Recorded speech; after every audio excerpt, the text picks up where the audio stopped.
What if I was to tell you that we're making our lives difficult? What would be your response? What if I was to tell you that your life should be easy? What would then be your response? What if I was to say that the simplicity of life is rooted in how we engage in the world by building and nurturing relationships and not recreating the wheel? What if I were to say that common sense is the missing ingredient to much of the world's maladies today? What would you then say? Welcome to It's Easy, Son, life lessons on your journey to your promise. This podcast was birthed out of the lessons taught and the outcomes gained by the words of wisdom by former Howard University legendary track and field coach William P. Moultrie. His thoughts are briefly captured in my first book, It's Easy, Son, Quit Making Things Difficult, lasting life lessons from a coach and mentor. We are all in need of words of wisdom and common sense as we navigate this thing called life. We live in a world with a rich tapestry of experiences, cultures, faiths, creeds, and other defining characteristics of citizens around the globe. Join me and my guests as we sit under the proverbial star apple tree of common sense, where we will sit in the cool of the day and discuss how our lives transitions through each stage of development, from youth to college to career, and so much more. We hope to inspire, challenge, and uplift everyone as we pause for an hour each week to see our stations in life through the lived experience of others. Remember, we live in this world together. Why not live in such a way that elevate our thinking while getting back to the basic things that make us world citizens, both individually and as a society? We hope these conversations will be a constant reminder that life is what we make it, and it is truly easy if we focus on one simple truth. We need each other to survive and thrive, to enjoy this world as God envisioned it from before time. So with that, join us now and come along with me as we go under the common sense tree.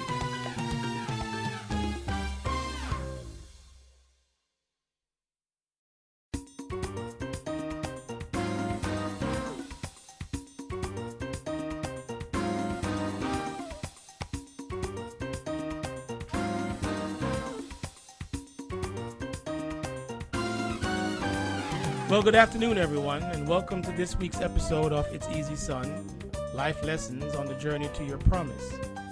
I am both humbled and excited today to have as my guest for this week, Mr. Cornell Leverette Moore.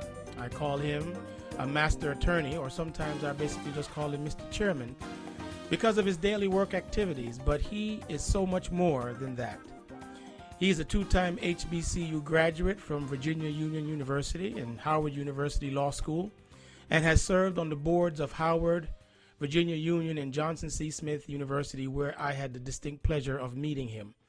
He is a mentor, career coach, and advocate for the HBCUs of our nation. He's an accomplished businessman and what I consider a social entrepreneur who works tirelessly behind the scenes to inspire future leaders. I'm excited about today's discussion because as we watch the challenges unfold in our nation today, especially around race relations and the rise of the youth of the nation to take their rightful place, his perspective as a civil rights activist himself in the 60s can give us a unique perspective. Ladies and gentlemen, without further ado, please let me welcome to the show Mr. Cornell Leverette Moore. Mr. Moore, welcome to the show. Thank you so much. Thank you so much, Gerald. Well, I'm so excited for you being here with us today because I met you when I was at Johnson C. Smith, and you have been kind of a guide and inspiration for me as my career has continued to move. And I thought to myself, I would be so honored if you would join the show today, not just because of our background and relationship, but just to share with the audience a career and a life that signifies what I'm trying to do with this podcast, and that is to inspire young people. And I couldn't think of anyone else more worthy of joining me today than you, especially what we are seeing happening in light of, COVID-19 and our race relations and the stress on young people today, and many of them wondering what's next. So what I would like to do today, what I've done with all my guests, is just give you an opportunity to share with us your early childhood and what grounds you, your family background, and we'll walk our way through high school and college. And as the conversation evolves, there are certain things that I'd like for you to tease out as we go. So a free-flowing conversation, and most of the time it will be you talking, and those of us that know you and those who are going to come to know you just get a chance to listen to you and your story. So with that, will you give us some sense of your background, your early childhood, your family, what grounds you, and what has basically been foundational to take you to where you are today? Well, thank you so much, Joe. Today I sit in Minneapolis, Minnesota, the epicenter of the movement that's going on in the streets and around the nation and the world today. So I just hope that you all will pray and raise up Minneapolis and give us a chance to make changes in our systemic racism problem that we all have. And so I just hope that all the people that are listening will participate in a peaceful and meaningful and progressive way to change the way that we see things today, and hopefully things will be better tomorrow. Now, I was born in North Georgia, a place called Tignall, Georgia, County, somewhere between Athens and Washington. If you remember, Washington, Georgia, is the place where the Confederate train disappeared with the gold, allegedly. And they found the president of the Confederacy, old Davis, Jeff Davis, running down the highway, down the railroad track. So that's where I was born. I was raised in South Georgia, in a place called Statesboro, Georgia, in Bullock County, which is down near Savannah. I'm the oldest of six of children, mother and father. My father was a tradesman, a bricklayer, cement finisher, and also a barber. My mother was a civic leader, I guess you would call her. She was a substitute teacher, PTA leader, all-around family person. Ended up being head of the recreation department in our little hometown of Statesboro, Georgia. For those of you who are listening in Georgia know that Statesboro is the home of the Georgia Southern University, a place that I could never frequent when I was a little boy in Statesboro. To put some context on this, I was born in 1939. I'm 80 years old. Finished high school in 1957. Could not go to Georgia Southern to college, so I had to traverse to a northern school in Richmond, Virginia, and that's where I got my start. I was president of every class in high school, president of student government, played football, basketball, in the band, and had a full-time job, and the oldest of six children. I had 5 little siblings to order around or to supervise. So that's basically my history. I was fortunate enough, and those who know me and those who will get to know me, I'm sort of what would you call it, lippy. I tend to speak a lot. I tend to speak my mind. I tend to not hide anything in the bushes. What you see is what you don't get. And so I was a national champion of a number of things, extemporaneous speaking. I went to the national, and this is all colored now. You got to remember the time. Everything was segregated. So I was in the national color spelling contest, spelling bee, I guess you would call it. And so those are some of the things that I did. Went to summer camp, 4-H club camp, YMCA camp. Always started getting ahead of the curve. I went to Boy Scout camp before I was supposed to go, and had to reside for a couple hours in the outhouse while the camp was being inspected because I was too young to go. That's basically it, my background. I worked, attended bar, waited tables, pumped gas, delivered groceries, raked yards, picked a little bit of cotton. I'm not going to lie too much about that. I wasn't very good at that. Picked a little cotton, picked a little tobacco, and that's my story. So given your varied background and you being the oldest of 5, you had a fairly you had a fairly large household, and I would imagine that your family ties and the community of your family was something that's very, very important to you. And how does that translate into your own family today? Well, I saw my mother. My mother's more involved than my dad because he was working all the time. He laid bricks in the day and cut hair at night. But I saw my mother in the PTA, in the church, in the neighborhood. Like all families during that time, we were, I won't say scrambling, but we were scuffling, scrambling, trying to stay ahead as I look back. We moved a number of times. I remember when my mother died, two of my friends came down to the funeral. One was the judge and one was the doctor from Richmond, two of my best friends. One had been my roommate in law school. And I started showing them where I lived. And finally said, how many houses did you live in? I said, I do not know. But these are the 5 that I remember. And ultimately, this is jumping ahead for you, but when I got a little bit of material wealth, I bought my parents a home and a brick house in a good part of town. A good part of town. A good part of town. My sister lives there now. My parents are both deceased, but I paid for the house, and my sister's living in it until this day. My parents have been dead 15, 20 years at the least. But that's what I saw. And then later on in life, as I said, my mother ran the recreation center. When I was coming up in South Georgia, and I'd say this to all these young people who are listening or talking to me, you take real pride and you take for granted being able to go to the swimming pool. You take for granted the fact that you can go to the beach. You take for granted you can go to the lake or the riverside. We couldn't go. There was no place that you could go and put your foot in the Atlantic Ocean at a public beach. If you put your foot in the water in the Atlantic Ocean in Georgia, you were in some woods or maybe off one of those islands like Sapano Island or somewhere. But it was a tough time. So we didn't know how to swim. We couldn't swim. For us to go to the beach, we'd have to get on a school bus and go all the way to Fernandina Beach, Florida, or go over to Hilton Head. If you go to Hilton Head, as soon as you hit the island, make a hard left, and that was, quote unquote, the colored beach. So Today, I hope that all the young people take advantage and don't take for granted, but be relieved that you can go to some of these places that I saw that we could not go. I used to drive white people to the beach in Savannah as a job and turn around and come right back to Statesboro.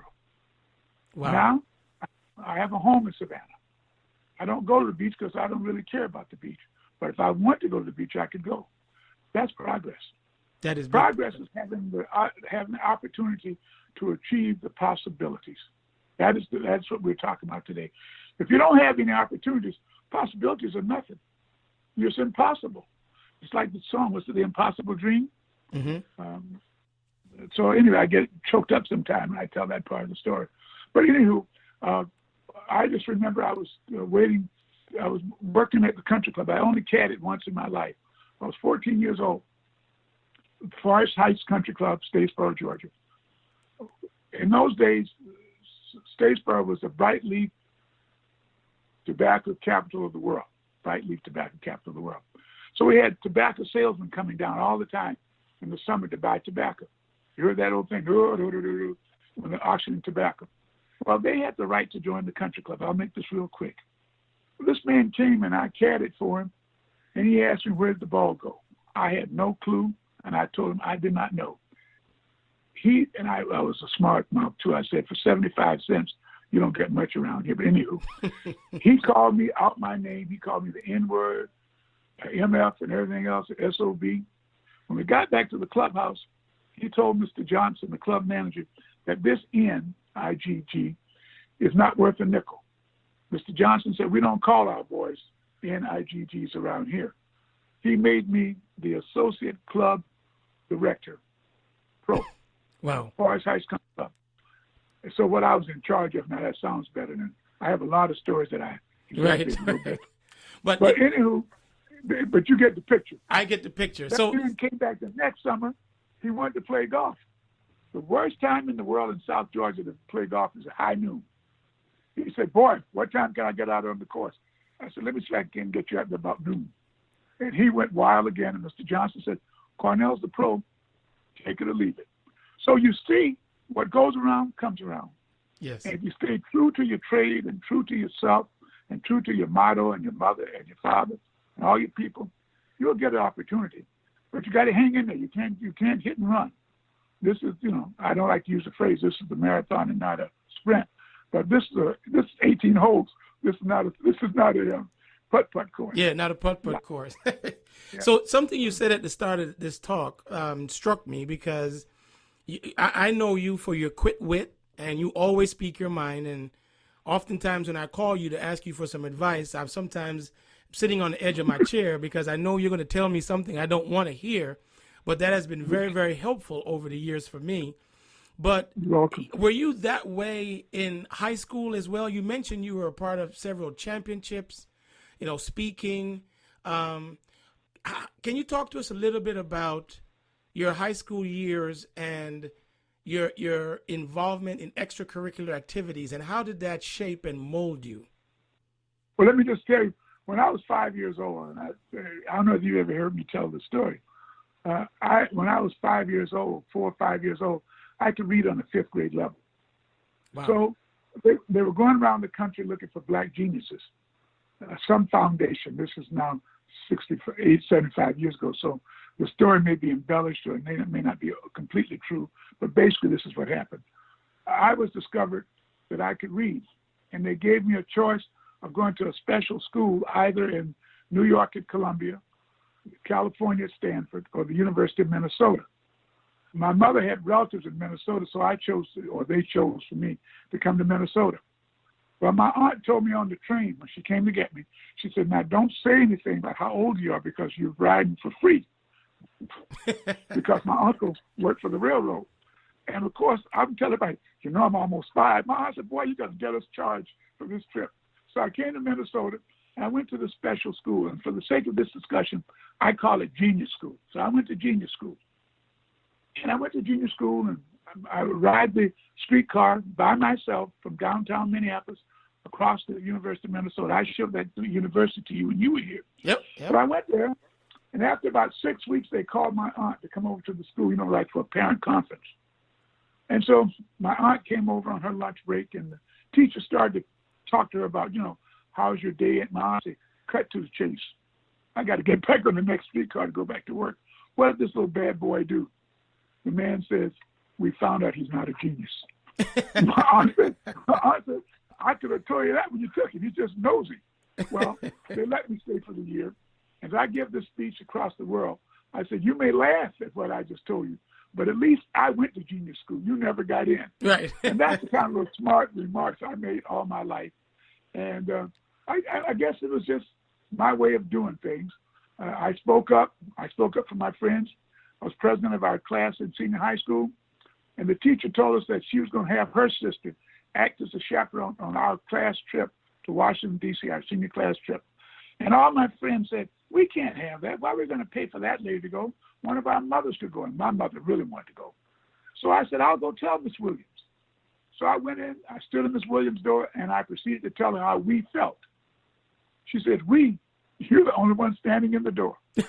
I swore then that whenever I stand up for a group, I'm going to make sure they're all around me, they're with me, or I'm behind them speaking from the back. So I've learned a lot in my 80 years of that you can help people, but you can't make them help themselves. During the civil rights thing in Richmond, Virginia, we did the sit-ins in the 60s, in 59s and 60s. We sent off the first freedom riders. I was president of the student government at Virginia Union. Somebody has to speak up. Somebody has to go to jail. Somebody is going to get hurt. And some people are going to succeed. The thing that I've always tried to take from that, if you can help somebody, help them. If you can lead them, don't say, I'm leading you. Be asked to lead. Leaders don't just stand up and say, I am the leader. People come to leaders and they say, would you lead us? Or would you take charge? Would you speak up? Would you represent us? But just to say, I'm going to lead, you don't walk in the room and say, I'm the leader. You know what, it might happen to you in some places. You may get your head handed to you. Mm-hmm. And leaders have to lead. Leaders can't do like some people we know today, say I'm the leader, and walk across the square with the Bible in their hand. Mm-hmm. and not even know how to turn the Bible. Don't get me going there. Okay. But anywho, Yeah. you have But to, let me ask you a be a question. leader. People have to want to follow leaders. Leaders can't make people. Let me ask you a quick question. Someone asked me the other day, are leaders born or leaders made? What would be your response? I think leaders have leadership qualities within them, and when they're asked to do things, that comes to the forefront. I don't think that I have ever walked into a room and said, I'm going to be the leader of this group. People have asked me, would you take the lead? Would you speak up? Would you represent us? Would you go out there for us? Would you go get this or would bring that to them? When I ran, and I'm getting way ahead of you now, but when I ran for what's called the leadership of the Sigma Pi Phi fraternity, the Boule. A lot of people think it's a bougie, upscale organization. It is. It's for people of talent, people of knowledge, people of integrity, and people who have achieved something. I was washing dishes, and I'll never forget as long as I live. I was washing dishes at our old house in 1999. No, I take it back. 2003 or 4. And I got a phone call from a doctor in Milwaukee. Said, we need you to lead our organization. Would you run for the presidency? Called the Grand Sire Archon. And I said, I don't know. I was active in the organization. He said, we need people like you. At that time, being young was 60. He said, we need a young person like you to lead. Well, that was my challenge. And I stood up and I ran and I won. And I led the organization for those years. But that's an example of people coming to you. I knew the man. I didn't know him that well. But a group of people, a cohort had gotten together and said, we need somebody like, and they went through the names and said, what about that guy named Cornell? And that's how it happens. But your light, you have to let your light shine. You can't hide your light under a bushel and expect people to find light in the light out of darkness. You follow me? I follow you. So going back down to your college years, Virginia Union University, and I went to Virginia Union. I'm going to cut you off on this because I can't wait to get here. As I told you, I was all world, and I'm not lying to you. You look at my year, I was everything you want to be. I played in the band and the football team at the same time. I played with the Star Spangled Banner. Mm-hmm. I played with my football uniform under my band uniform, and we all wore black cleats. That's what we wore in those days. The whole band had to wear black shoes because there were a number of us that didn't. I wasn't the only one. Well, I played in an all-state band, all-state band in Georgia from 8th grade to 12th grade. I always played third clarinet because that way you're going to be in the band. Everybody wants to be solo. But I listened to those kids from Atlanta play solo. I couldn't play that good, even though I was solo at my little school. Anywho, I did that. And as I told you, I was president of the student government. I was in who's who. Time to go to college, I wanted to come back to Minnesota. I applied to University of Minnesota, the only school I applied to. Today is June 10th, 2020. I have not gotten my response yet from the University of Minnesota. Wow. I applied in 1957. I should also tell you that in about 1990-something, my wife became chairman of the Board of Regents at the University of Minnesota. Wow. Is that payback? Yeah. You tell me. Is it payback? Wow. Of what goes around? Comes around. That's right. So as a result, I sat there August 15th, and I thought I was a sharp dresser. I had a tweed jacket. I had a London fog coat. I had a Boulevard watch. I had some floor-shine shoes. I'm going off to college, Joe College. August 15th, I still have not heard from the University of Minnesota. My friends had gone to Florida A&M, Morehouse, Tennessee State, South Carolina State, Savannah State, Fort Valley State, Albany, all those schools, Clark, Morehouse. Later down the street said, Cornell, when are you leaving? I said, well, I'm waiting a year. She said, son, if you haven't heard by August 15th, those people are not going to accept you. I said, what should I do? She said, let me make a phone call. Her brother was the dean of the chapel at Virginia Union University, Dr. Theodore Jones. He said, if that boy is as good as you say he is, and I had fairly good grades. I was in the top 10 of my class. He said, if he is who you say he is, we'll give him a full scholarship. And on Labor Day, I showed up at Virginia Union. That's how I never heard of it, didn't know where it was, didn't even think about it. Best decision ever made for me in my life. I went in the union. I became president of every class except the senior class. I tried to change the rules so I could be president of the student government and the senior class like I did in high school, but I didn't have enough wherewithal. I ran into some jokers almost as smart as I am. So I ended up who's who again, joined a fraternity, had a job, went on, and that's how I went through law school. I was also the manager of all the athletic teams.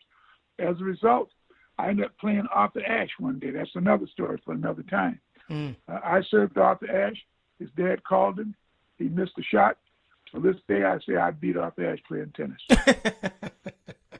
And until Arthur Ashe died, he wanted to play me again. He said, "You're the only black person that's ever beat me since I started playing tennis." Wow. But, said, don't get another shot. During my research, I found out that you actually were inducted into the Virginia Union University Athletic Hall of Fame in 2015. You know what? That's another story. They didn't have a sports guy who keeps all the records and publicity. Anywho, they didn't have somebody when I was there. So I was the scorekeeper for every team at Virginia Union. And every page, my name was on it. Whoever the sports person was later on in life said he must have been somebody, so we ought to put him in the Hall of Fame. But they can't take it from you, though. Huh? They can't take it from you. No, but they put out a story that I was all world. In fact, they published it in the paper in Richmond. My wife said, "You can't let those people publish that." So I put my hat in my hand and I called the paper and said, "That's a lie. That was fake news." But I still got inducted as an athletic supporter. My son said, "Isn't that a jockstrap?" But anywho, That's how I got inducted. But I got inducted, I think, for two reasons. That and because of my part ownership of the Minnesota Twins 2 World Championships. So I am a sportsman when you get down to it. Yeah. But that's how I got into the Hall of Fame. And when I told my story at the banquet, people just died laughing. I said, "But I'm here." Yeah. And I bought 3 tables, so all they want you to do is contribute anyway, but I bought 3 tables that day, so they're happy with me. Okay. Well, we're going to get to the Minnesota Twins and your part ownership in a minute. But Howard Law School, you entered a Mecca and you went to law school there. Can you tell us a little bit about your time at Howard and leaving one HBCU and going to another HBCU? Another, I can't go straight to the story. That's another story. August 15th, 1961, I'm in Minneapolis, Minnesota, trying to find a job. And my mother called and said they're drafting people in Statesboro, and they're going to draft you next week. I remember that Virginia Union, being a member of Omega Psi Phi fraternity and president of the student government, Spotswood W. Robinson III, the dean of Howard University Law School, had the same credentials as I had.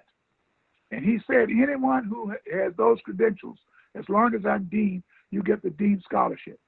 I remembered that on August 15th, 1961. And I called him. I said, "Dean Robinson." He said, "Boy, I thought you died," because I did not accept the scholarship. I was not going to go to law school. I was going to go and get a master's in labor relations and work in government during the day. He said, "Be here by Labor Day." And again, I showed up at Howard University Law School, and that's how I went to law school. I had no intention, no desire, no thought. Nobody even told me about being a lawyer. Remember, we'd never seen any black lawyers much, except Algonquin J. Calhoun on Amos and Andy. There were no black lawyers in South Georgia. And the ones I met in Richmond, Virginia, were Doug Wilder, Oliver Hill, and some others. And they were just so far beyond my reach. I never thought of met Thurgood Marshall, never thought about it. So anywho, I go to law school at Howard University. I show up, and there we got a chance to see Thurgood Marshall. We got a chance to see all the famous lawyers doing the civil rights cases. Dean Robinson was one of the litigants in the cases before the Supreme Court.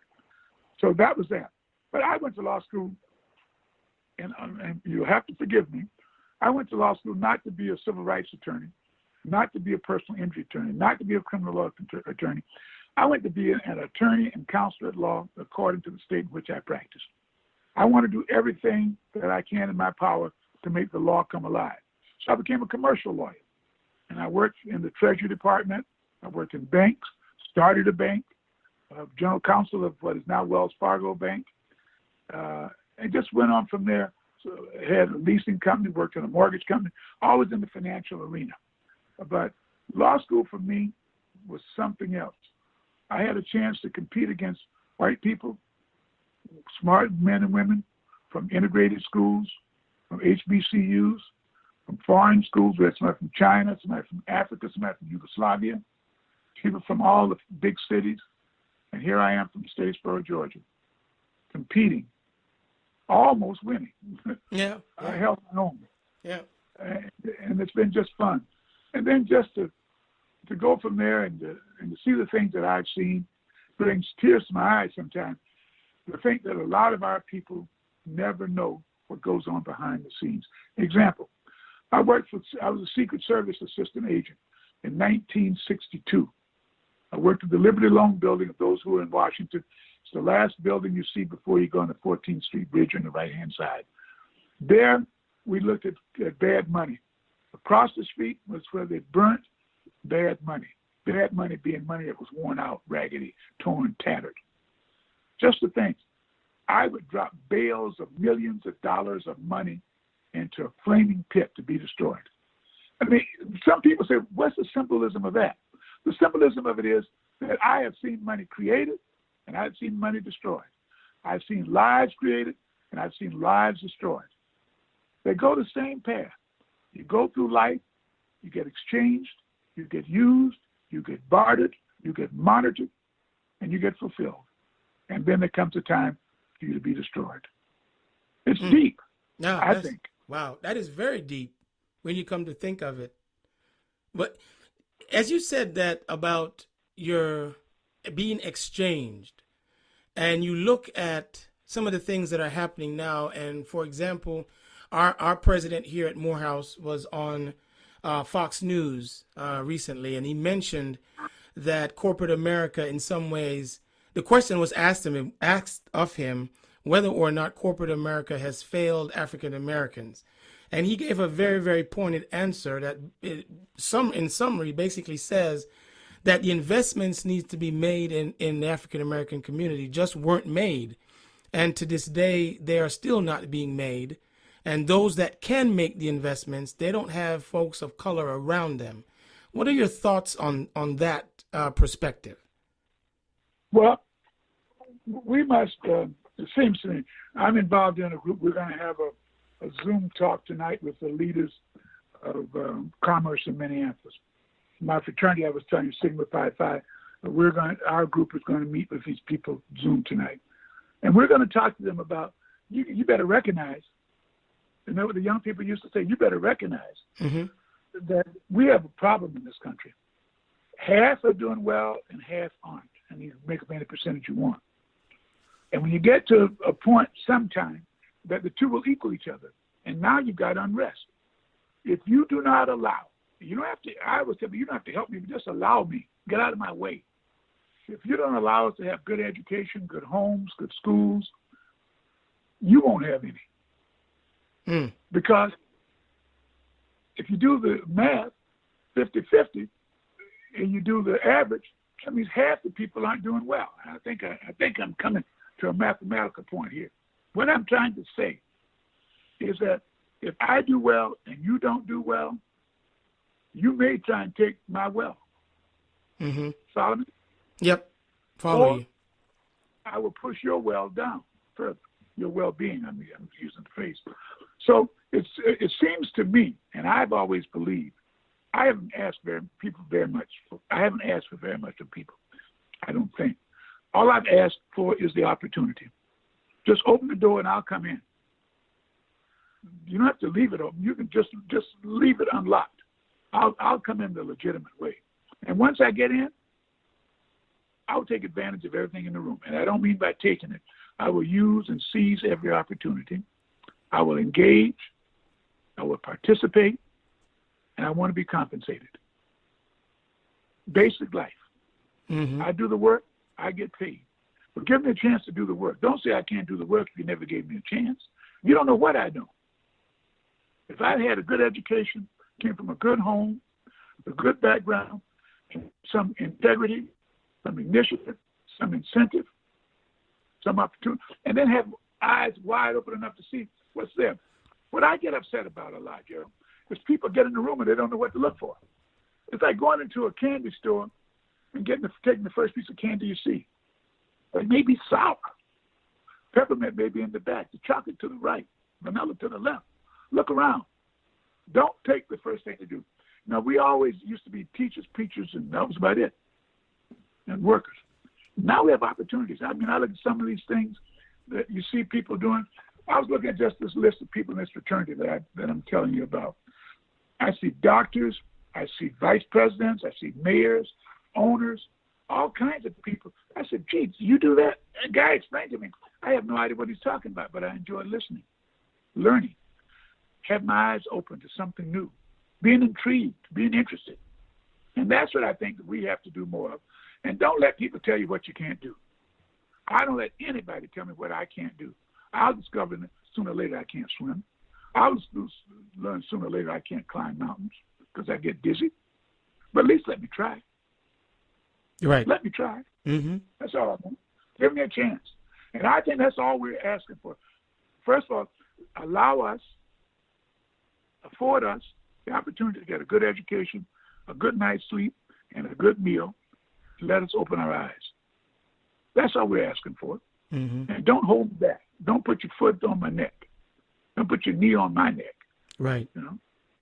So let me ask you this question. The one that I know I'm always intrigued by, and I was, while getting ready for this interview, I looked and saw where you had a clip on History Makers. You were featured on History Makers, and you were talking about you were in the background when you were a part owner of the Minnesota Twins. And you were mentioning the fact that there was a player that came, and Kirby Puckett was key to that. And the young man is saying, who's that brother that's up front with the Polab, I think the owner's name was? Polab, right. Can you just share with the audience how that whole, being a part owner of a Major League Baseball franchise is no small feat. How did that happen? Well, years and years and years ago, when I first came to Minnesota, I came here as the chief legal officer for the control of the currency, the National Bank Examiners. And we inspected, or I can't think of the right word right now, but we examined national banks in North Dakota, South Dakota, Minnesota, and Wisconsin. And I was the chief legal officer. Mr. Polad owned a bank called the Marquette Bank, and he came seeking some advice, which I gave to him, which nobody else knew. I just come from Washington, of course. So I had the latest action. And we became close friends. Close friends. We were kitchen friends, I call it. I'd go to his kitchen, and he'd come to mine. And finally, and then he put me on the board of one of his banks once I sold the bank that I owned part of. And for 25 years, I was on the board of his bank. One day, he called me, and he says, "Who is that fellow you bring by to see me?" I was part owner of the Embassy Suites hotel chain originally. So my buddy and I, we had sold and exchanged the hotels a number of times. He said, "I'm getting ready to buy the Twins." Oh, I knew that. He said, "I'm looking for a partner. Would you and your buddy want to buy part of it?" So we bought 45% of the Minnesota Twins. And from there, he said, "Now, I have to tell you this. There's not enough in this glory in this for all of us. I am the owner. You are my partners. I do the talking. You don't talk. If somebody asks you to own the Twins, you can say yes. But I would hope that you wouldn't go around bragging that you're the first black owner of a team, etc." I get emotional when I get to this part. I understood.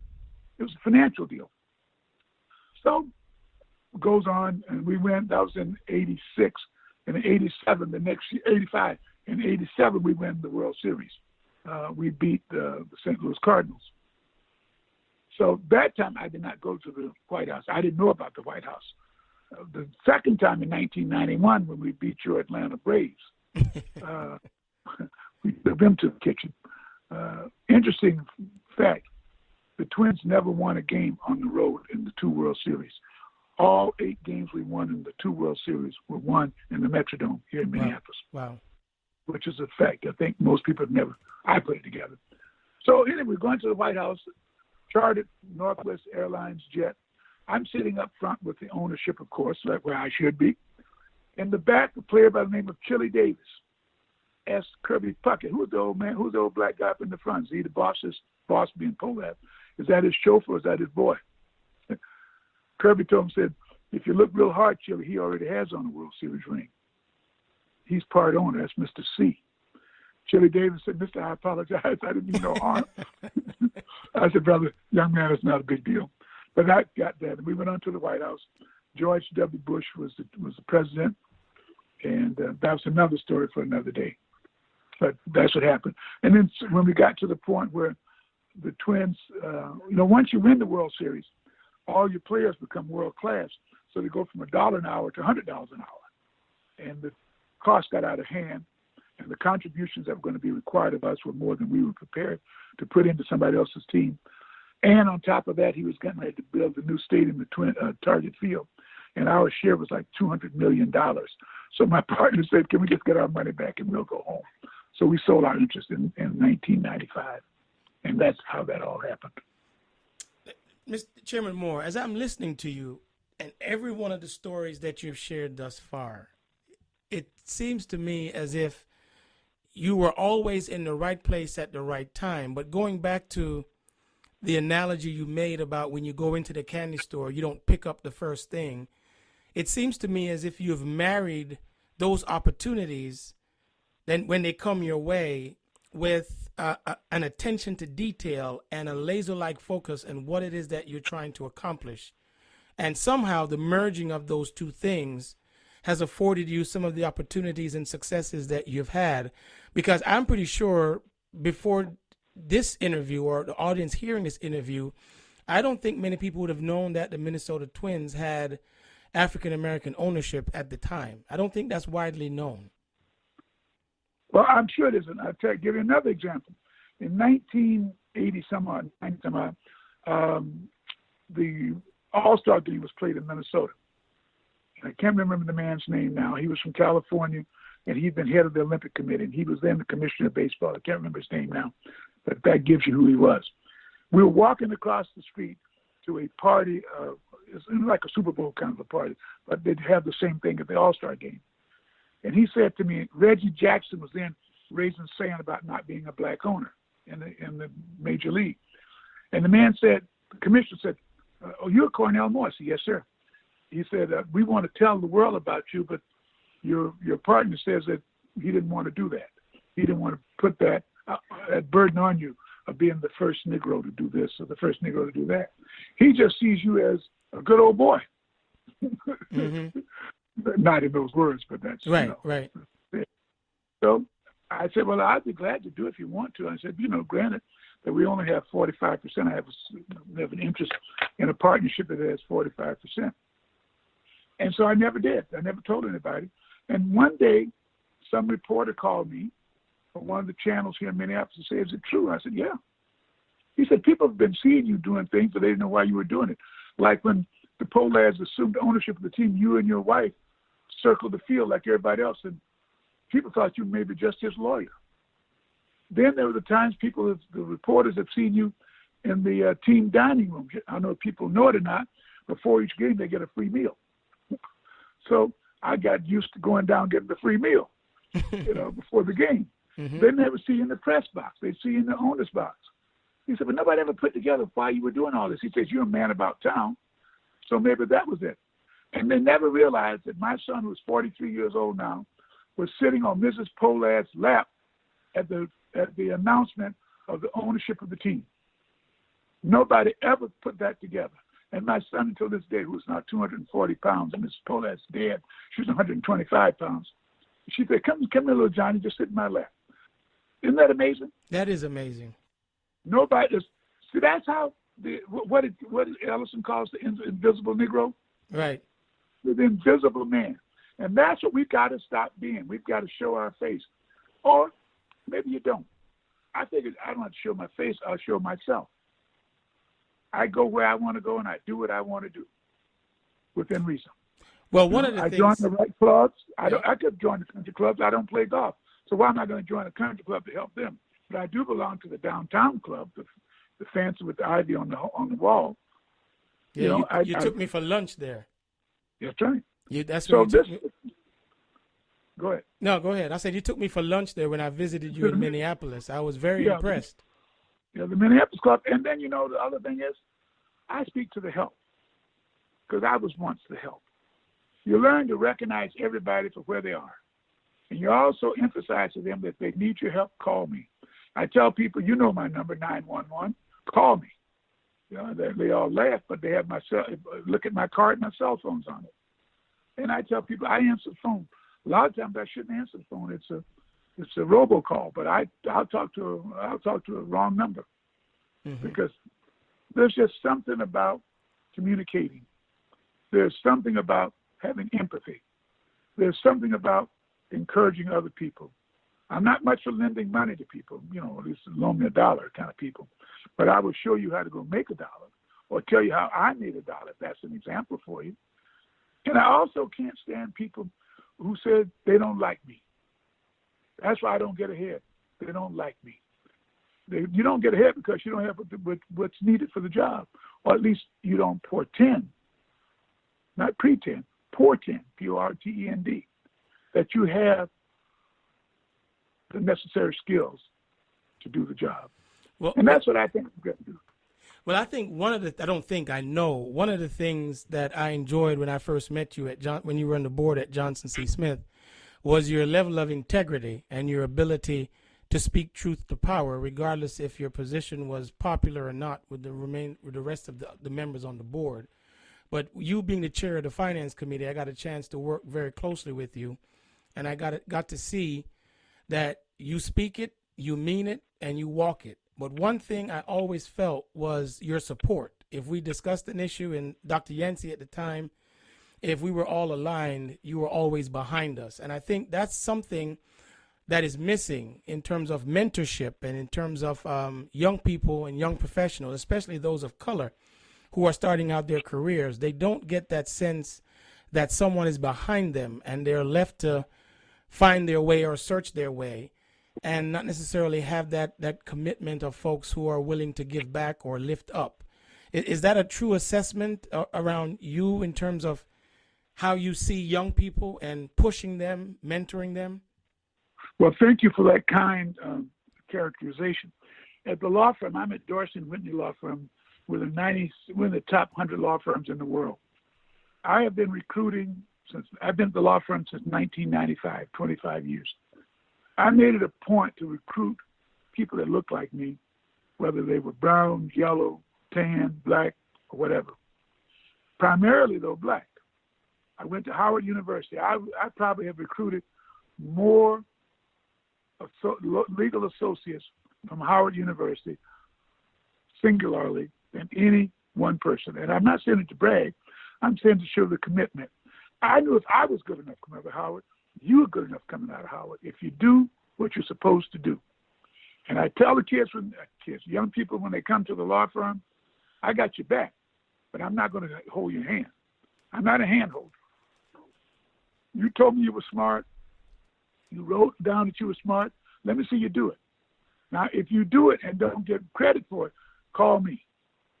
But until that, I don't have time to take you to barbecues and getting your hair cut. I'll tell you where the barbershop is. I'll tell you where the church is. But I got my own children to take care of. I can't take care of somebody else's child. Plus, you're 25 years old. And that's kind of, what do you call it? That's hard. That's cold, but it's the truth. Hard, but the truth. What I believe. Huh? No, go ahead. What I believe is when I bring somebody to the table, I've already researched you. Okay? I know you can do it. And if I'm behind you, you ought to be able to get and speak for yourself. Show me what you got. Remember that phrase? Show me what you got. Mm-hmm. And I tell kids here, you can leave here. You can go where you want to go. But you have the same thing wherever you go. Life is no different on the East Coast, the West Coast, or here in the Midwest or the Southeast. You got to prove yourself. And once you prove yourself, they'll leave you alone. If you notice, and I wasn't a big Johnny Cochran fan, but once Johnny Cochran hit the scene, nobody bothered him again. Once Willie Gary hit the scene, nobody bothered him again. And hopefully, once Cornell Moore hit the scene, they didn't bother him again. I've been doing the work that I do for now 55, almost 60 years. And that work is to set an example that I come from the hill, from the shining star on the hill, Howard University Law School, that I know what I'm talking about. If I don't know what I'm talking about, I can research it and then tell you what I'm talking about. Sometimes you go in half-cocked. Sometimes you go in misled. Regroup, restudy, re-research, and go back and give them hell the next time. That's my motto. I don't ask you to do anything that I haven't done or that I won't do. I'll lift rocks. I'll shovel sand as long as you're doing the same thing. And then I'll put on my tuxedo and have a glass of champagne. Well, as you talk about tuxedo, the other thing that you are known for is your dress.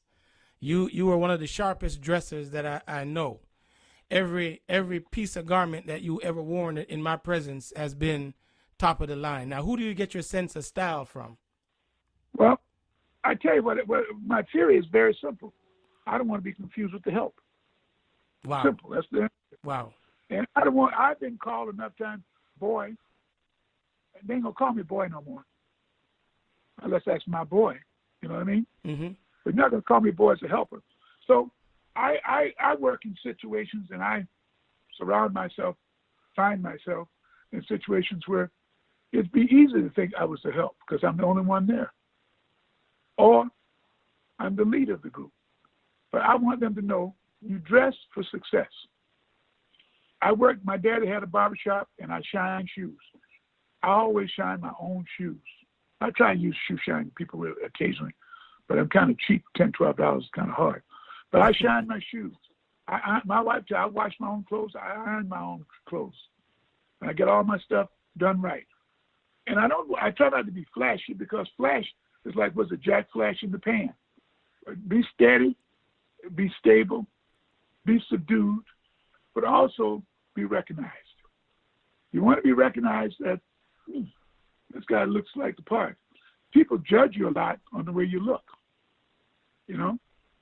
I tell people at the law firm, this casual Friday thing, I really don't get it. People are paying us $600,000, $700,000, $800,000 an hour for advice, and you look like somebody just woke up in a pair of raggedy blue jeans. I can't believe these women wear these jeans with the holes all in them. But I try and look the part, and I also do it for the race. I don't want them ever to say a black lawyer doesn't look like a lawyer. When they see me, that's where I look. And hopefully, once they see me, they'll listen to me. They'll hear me, and they'll take my advice. That is the rationale for what I just said. I had an uncle who worked my uncle in Minnesota, died at 104, still driving his Cadillac. He said that when he worked on the railroad as a sleeping car porter, you got more tips if you looked like you were alert. And that's my idea.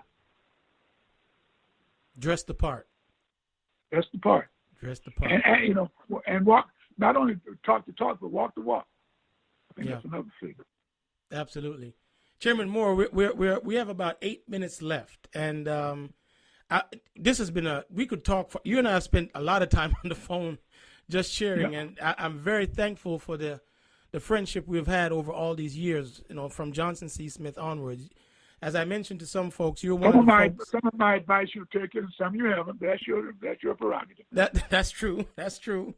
But you won't go into that on the air. No, we will leave that alone. We'll leave that alone for now.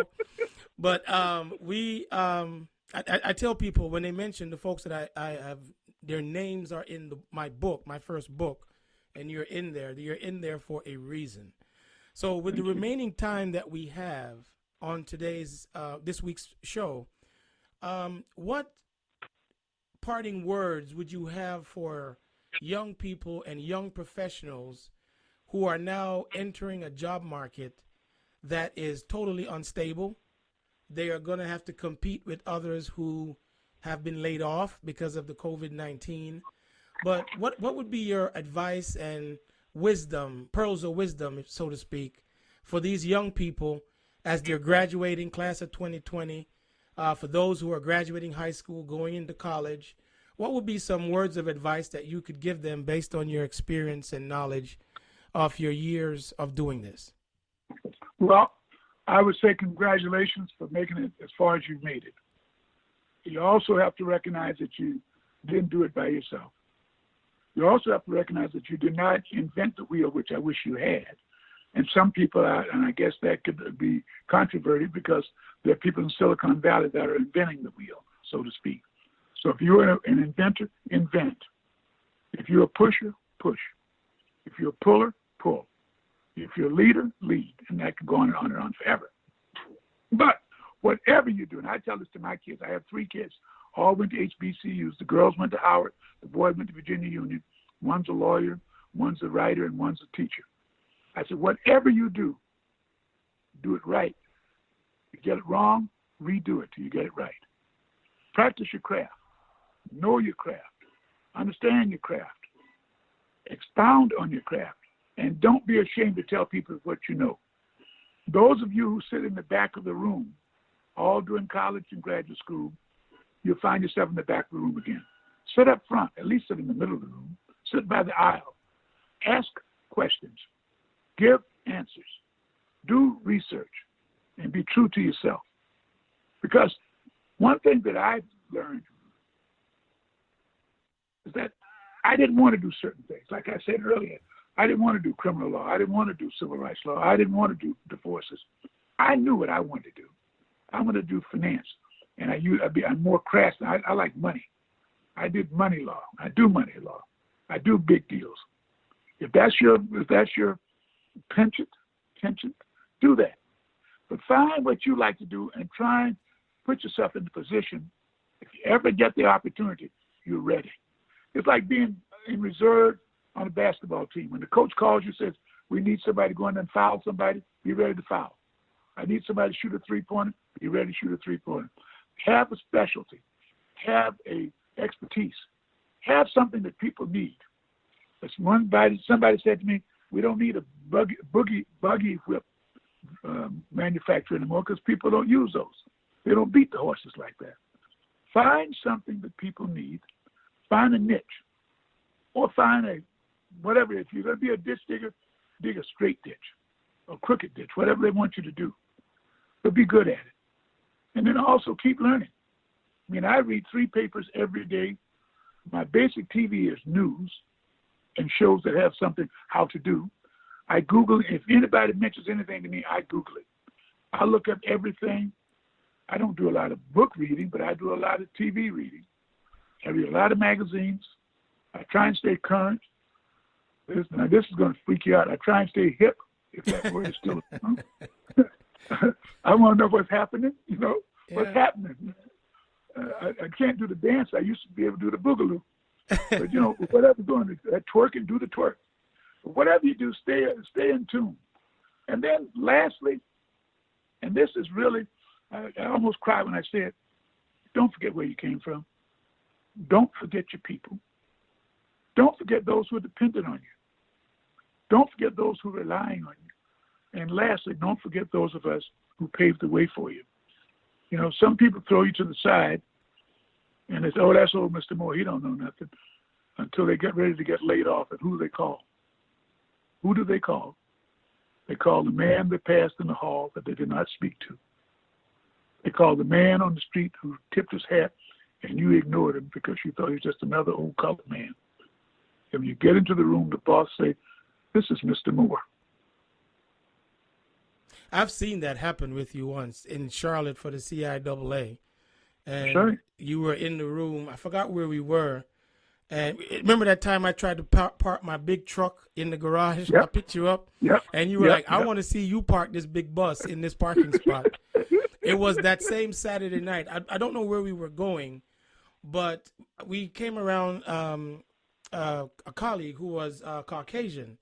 And everyone was just walk right by us. Well, I'm a nobody. But I'm sitting here saying to myself, do they know this is Cornell Moore? And they went on and on and on. And the person said, well, this is Cornell Moore from such and such, such and such. You need to know this guy.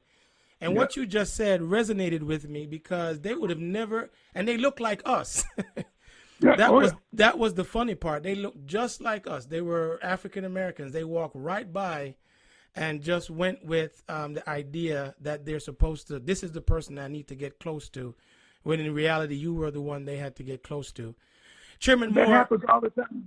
Gerald, I don't want to brag, but I can tell you that happens almost every day. I live in a 166-unit condominium now, and I'm the president. We're the only ones here, and that's good and bad. But they say to my wife, you must be married too. My wife said, yes, I am, and keeps on walking. Because if that's the only reason why they're going to speak to her, because of who I am, right, she doesn't want to speak to them. Speak to me because I am somebody. I am somebody, and I want to help. Yeah. So thank you so much. Well, I never thought I would do this, what you've asked me to do, but I should write my own book now. You should. You should. I think, and I will close by saying this. When I was making the list of folks that I'd like to have on the show, and I was going through the listing of folks that I just wrote down after I was convinced that I should do this, because I did not want to do this. I'm not a radio person. I'm just a CPA. I count money and I work in higher education. But when they told me, just write down who you want to talk to, and I just went through my phone, and I was amazed at the folks and the caliber of folks in my phone based on my time at UNCF, Johnson C. Smith, Cornell, Ithaca College, and all the people that I've met. And as I was going through the list, you were obviously in the top 5. And when you said yes, I was overjoyed. So I know the audience has gotten something of great value out of this talk today. And I just hope and pray that you write that book, because we need this kind of wisdom for our young people today, because the book is all about common sense. It's easy, son. Quit making things difficult. And quite honestly, we are making things difficult. And you just dropped some common sense bombs today that I'm sure they will embrace and, more importantly, utilize. So, Chairman Moore, I want to thank you for spending this hour with us. And I might have to have you back again. Gerald, let me give you one for the road. Okay. My dad had never flew one time in his life. I had a family reunion in Minneapolis, and I brought my entire family to Minneapolis, my brothers, sisters, etc. And I lived in what I consider to be a pretty good house. In Minneapolis, $1 million house is a pretty good house, and I'm not bragging. I'm just giving you a fact. And so my house is a Mediterranean stucco house on a hill by a lake in the right part of town. I mean, nobody, you wouldn't even think we knew where that part of town was. But I lived there for 30-some years. And so my dad said, could we take a walk, son? Well, my dad had a prosthesis, so I thought his leg was hurting, or his prosthesis was something. So he said, son, how well are you doing? I said, Dad, I'm doing real well. I said, you need something? He said, oh, no, you're taking care of your mother and I. He said, but are you doing as well as this guy? I said, Dad, certainly I'm doing better, our old next-door neighbor. How about this guy? Guy live around the corner. I said, let's go. Yeah, I'm doing better. He said, well, why don't you have a brick house? Wow. The name of my book is going to be, I Now Have a Brick House. Yeah, that's it. Because people look at you and they expect certain things from you. Now, yes. He did not understand, in this part of the country, a brick house is very unusual because bricks come from way down south. This is a labor-intensive town, so bricks are very expensive to lay, all right? Mm-hmm. So, and there's lots of wood up here. We're in the forest. And he just couldn't understand. He said, what am I supposed to show my friends back home? Wow. And I said, Daddy, don't worry. I'll send you the sales receipt when I sell it. Wow. Wow. So that's what I said. So my book is going to be called I Now Have a Brick House, and I'll put all my euphemisms in there. Thank you so much. Thank you so much, Chairman Moore. Thank you so much. Thank you so much. And be good. Take care. Be well and be safe. Yes, sir. Bye-bye. Bye-bye.